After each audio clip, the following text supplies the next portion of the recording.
It was a good week, wasn't it? I mean, the Manners, they're hot. The Seahawks, they killed it. Man, it was a good week. And I'm excited about this morning because this morning we're gonna walk through the book of Hebrews chapter 11 together. Now, Hebrews chapter 11 is known as the Hall of Faith. Someone once told me that Hebrews, particularly chapter 11, is it's Red Bull of the Bible. You know, if you could just consume Hebrews 11, you'll be caffeinated with enough energy and faith to, that's a bump, I don't know what's going on there, enough energy or faith to take on whatever battle or marathon or circumstance you have coming your way. See, the ancients, you know, that has a nice ring to it, doesn't it? Like the ancients, it just sounds good. Like, you know, if you go from here later today and you tell someone, yeah, today at church they talked about the ancients, I bet you they'll say, oh, I bet that was good. Because there's just something about that name that grabs our attention. See, this morning we're gonna dive into the stories of Noah, of Abraham, and Moses, and see how God took these ordinary human beings and called them by faith to become these ancients that we know today. But before we can jump into their lives, the writer, he starts this chapter of what faith looks like lived out, and in this kind of unexpected individual. And I kind of want to start with that because I think it's worth looking at. See, Hebrews chapter 11, verse 4 starts, "By faith, Abel offered God a better sacrifice than Cain did. By faith, he was commended as a righteous man when God spoke well of his offering, and by faith, he still speaks even though he is dead."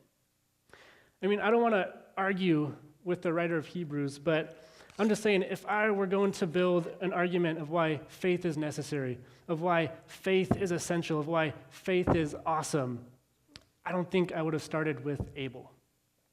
I think I would have started with Daniel surviving the lion's den.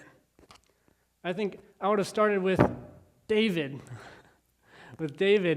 killing a giant with a stone. I think I would start with Moses parting the Red Sea. I would start with Elijah, who called down fire from heaven. We're going to fix it. Sorry. I'm going to fix this for you. I'm still new with the whole headset. That should do it. It should do it. If not, I'll be back.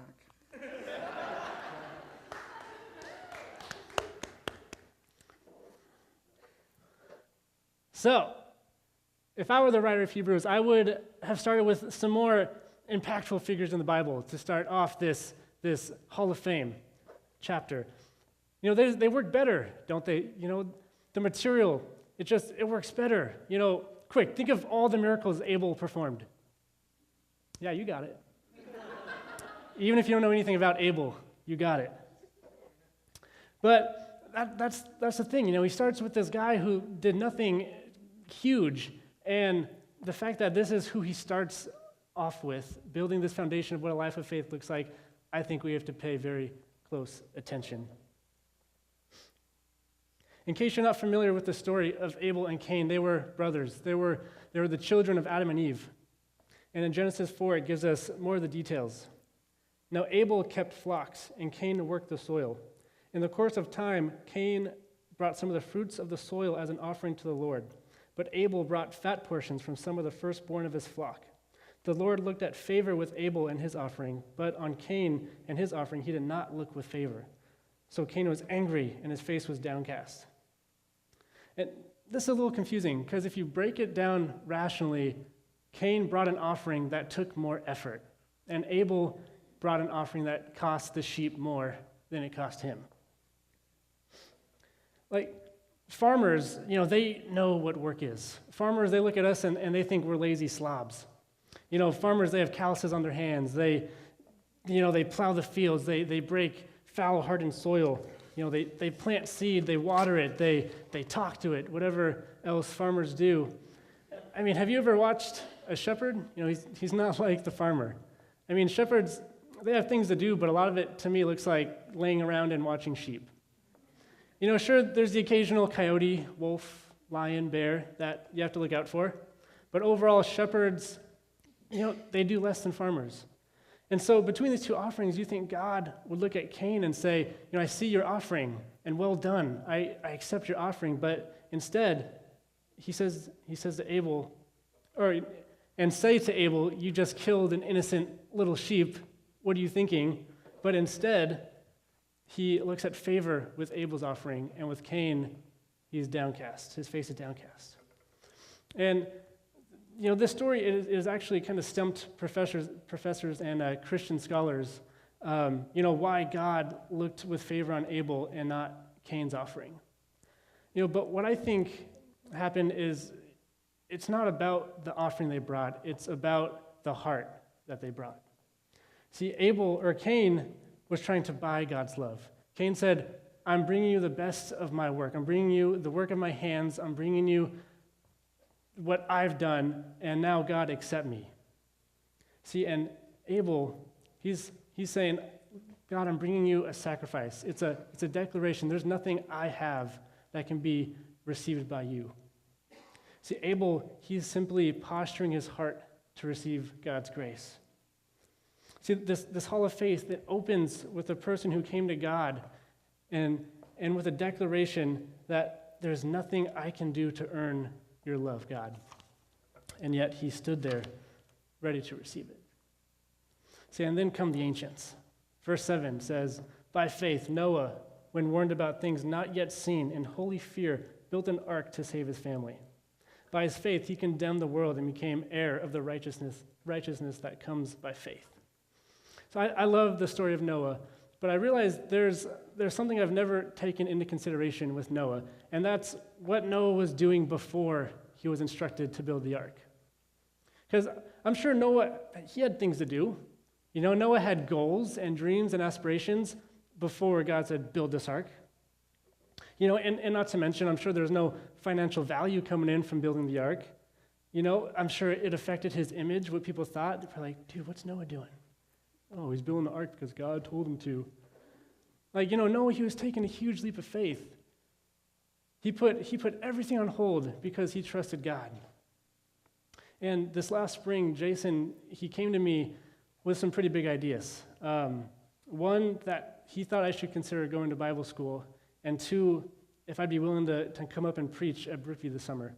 And I wasn't sure if that was the greatest thing I'd ever heard or the craziest. Because, what about my plans? What about the things I want to do? What will people think of me?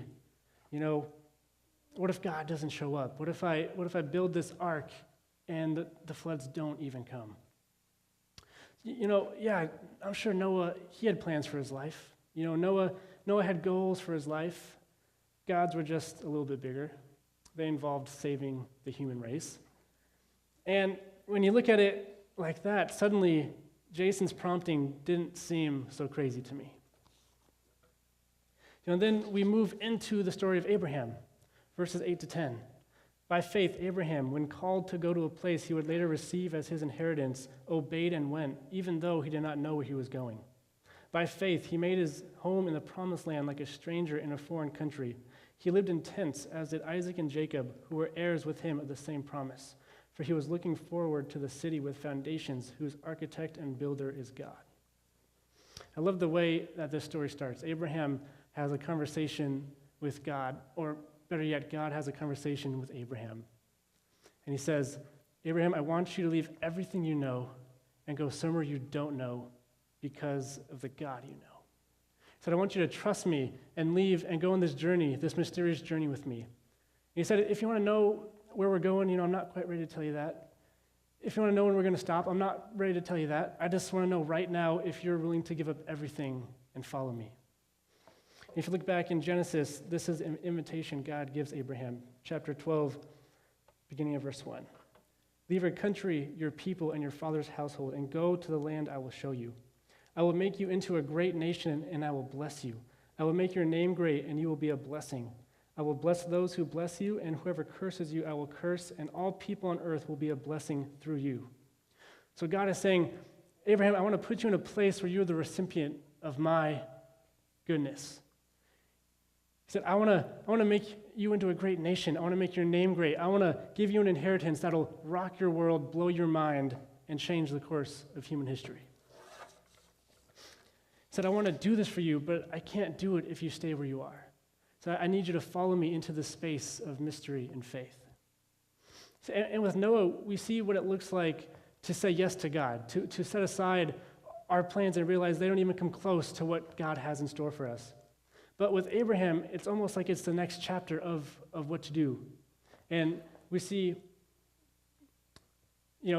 here's how it works. I want to do, whoops, hold on, guys. What happened after you say yes? Sorry. God says, Abraham, here's how it works. I want to do more for you than you can ever imagine, but I want you to leave your country, your people, your father's household, and go to the land I will show you later, after you start walking with me. It goes on to tell us, by faith, he made his home in the promised land like a stranger in a foreign land. That doesn't sound much like a promised land to me, being a stranger in a foreign land. He lived in tents, as did Isaac and Jacob. So his decision affected not only his life, but the life of his son and his grandson. And I can tell you, there were probably a lot of nights where Abraham was thinking, this doesn't feel like the promised land. This doesn't feel like the inheritance I thought I was going to gain.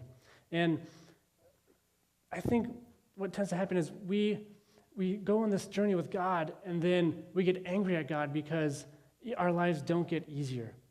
We buy into the superficial story of God that when we come to God, everything gets better.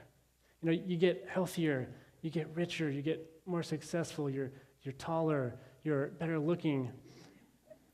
And everything goes up, and the truth is that just isn't the case. See, Moses, he moves from a life that had security and safety and certainty, and he moves into uncertainty, instability, and struggle, because that was the place of promise where he would become the recipient of all of God's goodness. See, it isn't easier to tithe. It isn't easier to wait till you're married to have sex. It isn't easier when we go to Haiti. It isn't easier to give up all your vacation days to take Young Life kids on summer camp. It isn't easier to DVR the Hawks game and wait till after church to watch it. But see, that's the place of promise where we step into becoming the heirs of God's greatness. See, Abraham, he was not living a romantic life. He was embracing the journey to become the heir of a promise. He made a decision to surrender everything, to pursue relentlessly the blessing of God. And I wonder how many of us here this morning have just laid it down to God and said, God, I surrender everything for the possibility of becoming the heir of your promise. God, I will surrender everything for the possibility of being the heir of your goodness toward me. I will pursue relentlessly, going into that place of uncertainty, going into that place of mystery, because I know the promise of what lies ahead. And when it seems like the writer's finishing up with Abraham, he continues on into another application of his story. By faith, Abraham, even though he was past age and Sarah herself was barren, was unable to become a father because he considered himself faithful who had made the promise. And so from this one man, and he as good as dead, came descendants as numerous as the stars in the sky and countless as the sands on the seashore. See, Abraham, he was getting old. And I love the description the writer uses, he as good as dead.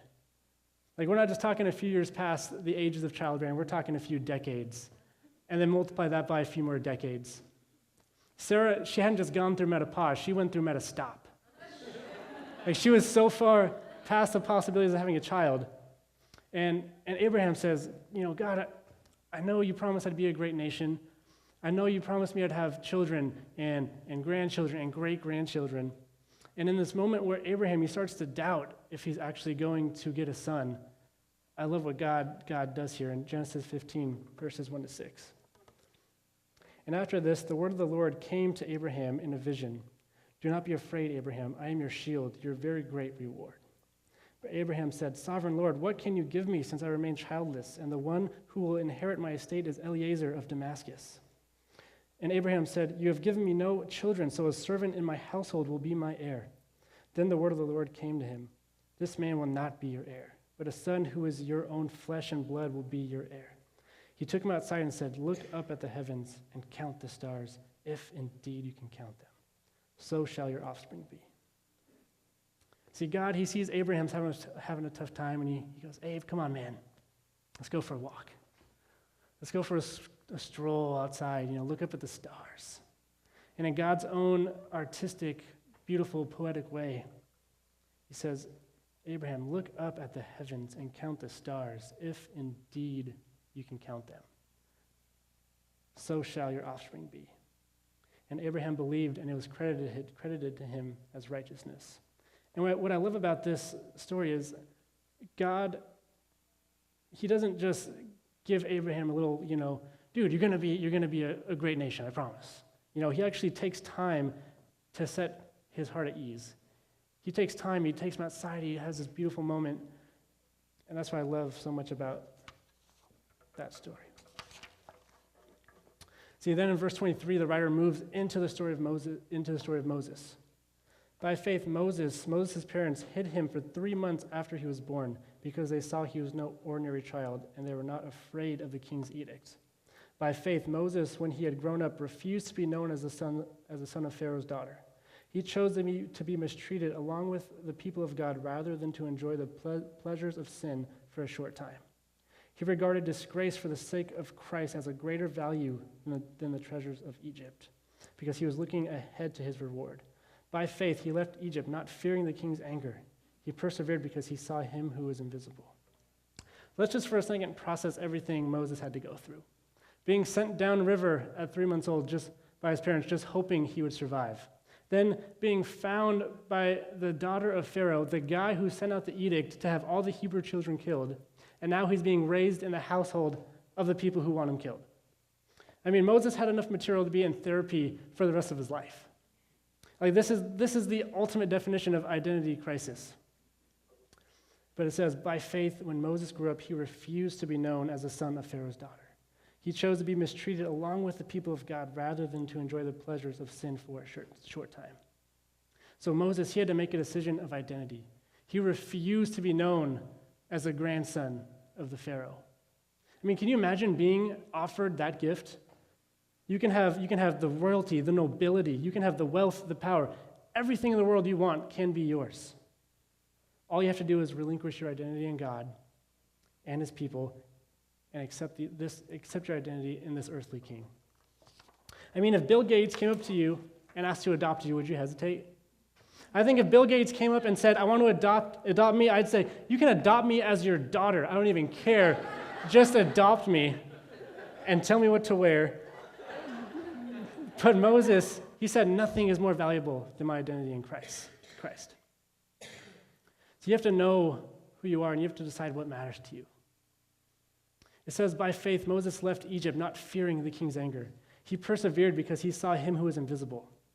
And what you notice here is there's almost a reoccurring theme from the opening verse. It says about his parents that his parents did not fear the king's edict.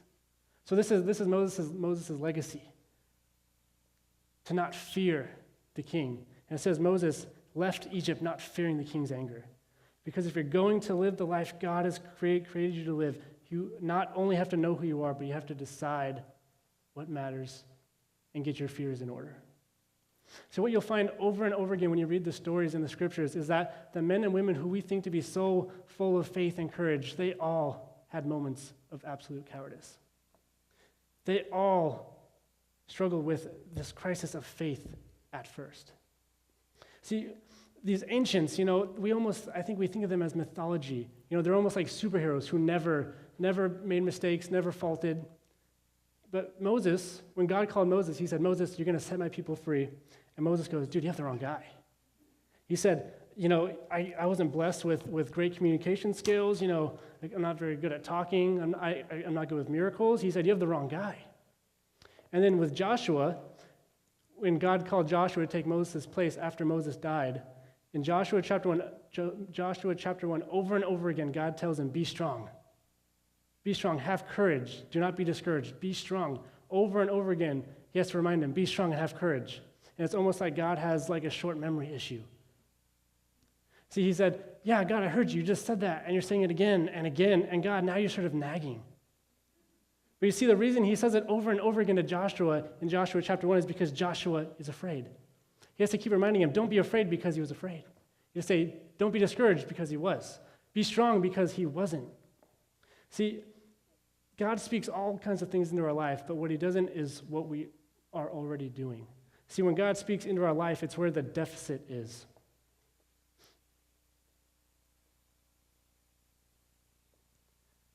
And when it says his parents, they didn't fear the king's anger, why did he have to say that? And then again, tell us, oh no, Moses, he didn't fear the king. It's because fear was their great challenge. So when we hear God's calling and we say yes, we have to be willing to just lay everything aside. We have to be ready to take ourselves wherever he's willing to go. And we have to be ready to face the fears that lie ahead. You have to decide what you fear and what you refuse to be a slave to. Because whatever you fear, that is your master. Whatever you fear, that will decide the boundaries of your freedom. See, Moses, he grew up in a world where the Hebrews were slaves and they didn't know the way to freedom. And Moses, he rose up in this moment and decided there is nothing that the king of this great empire could do to take away what God has planned for my life.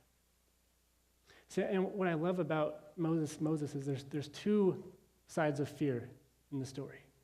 See, Moses, he had to overcome the fear of what was. There was an empire named Egypt. There was a Pharaoh who ruled it all. And he had the power to destroy, and he had the will to do it and the character to do it without blinking an eye. There was real context for fear. But not only did he have to fear what was known, he had to fear the unknown. He traveled into this mysterious journey. He had to go into this wilderness of desert with a God he couldn't see and with a people who would resent him for it every step of the way.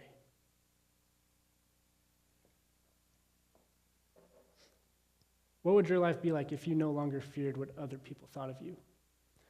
What would your life be like if you stopped fearing rejection and failure? What would your life be like if you stopped fearing being an outsider, being humiliated? What would your life be like if you set all the other fears aside and all you feared was God? What would your life look like then? See, and Moses, he began this journey only the fearless can take. Not because he didn't experience the emotion of fear, but because he said, I'm not going to let fear be the master of my future. He learned to let grace be his confidence. But how? What happened that he was able to overcome his fear and his doubts and his insecurities? That he was able to become one of these ancients that we know? And looking toward the end of Hebrews 11, in verse 32, we find our answer. And what more shall I say?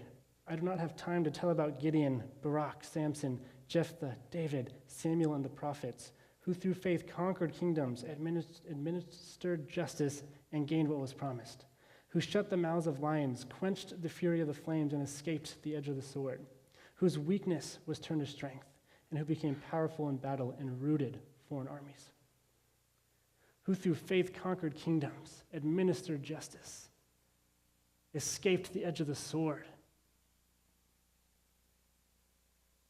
Man, I love those definitions of faith. That gets me going. See, but these spectacles, these spectacular aspects of faith that we read about in the Bible, they can actually sorry guys, I lost my spot. These aspects of faith can actually cause us to miss what's happening at the core, at the essence of faith. And that's that their weakness was turned to strength. And what we see is they shut the mouths of lions. What we see is they quenched the furies of the flame. What we see is they escaped the edge of the sword. What we see is they conquered kingdoms. What we see is they parted the sea. What we see is they laid down everything, surrendered everything to God. But what we don't see is their weakness was turned to strength. Sometimes I find myself lacking the evidence of faith I would like to have. I've never seen fire coming from the sky. I've never laid my hands on the blind and they see. I've never walked on water. Just last week I was talking to Jason about how, I felt a little better going into this week's preaching because I had one underneath my belt. But I said, I don't know, I feel like I'm not ready. I feel like I'm maybe too young. I feel like, why should people listen to what I have to say? But then I started toying with the idea that, maybe I'm right where God needs me, right? Maybe I'm right where I'm supposed to be. And maybe God has been nudging you and trying to get your attention lately. Maybe God's been trying to send you an invite. And I know it's intimidating. I know it can be scary. But I want you guys to consider, would you rather be remembered for standing out or forgotten for blending in? Would you rather be remembered for standing out or forgotten for blending in? Maybe it's time you be bold in your faith. Maybe you've been doing the God thing for a while, and it's time you joined a life group. But life group, they meet on Wednesday, and that's when I work. So here's what I'm going to do. I'm going to pick up a weekend shift to get my Wednesday night off so that I can grow deeper in my relationship with God. So that's a bold statement. And that's not only showing God, I'm dedicated to this, but maybe to the people around you, maybe to the people who look up to you that you don't even know about. Maybe God's asking you to have courage, which makes me think of Alice, who's become a dear friend of mine. And if you guys know Alice's story, you would know just how full of courage she is.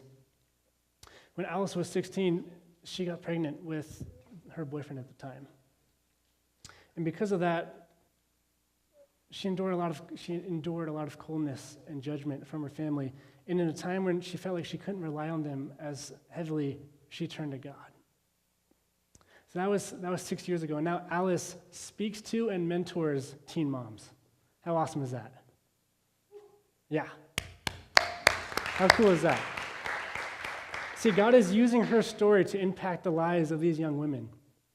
And in the Young Lives community, Alice is kind of known as one of the ancients. She's a success story.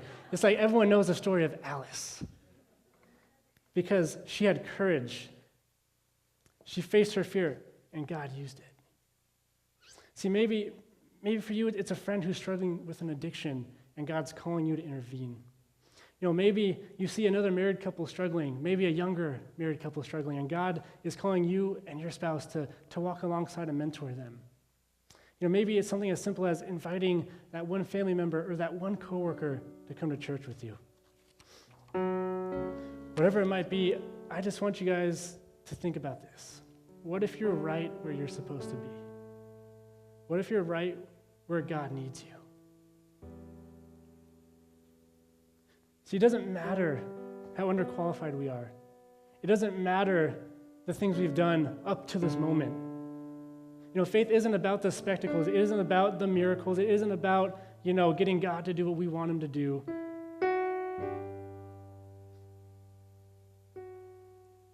If we learn anything from the ancients, it's that God is bigger than any force or opposition that we will face in this life. As long as you fix your eyes on Christ and surrender to his will, my inheritance lies in his house, and knowing that nothing else matters. And what better example do we have than Daniel, who of course survived the lion's den. But see, we think faith is knowing we'll survive the lion's den. Faith isn't knowing you're going to survive the lion's den. Faith is willing to be thrown into the lion's den because you refuse to live a life that doesn't honor God.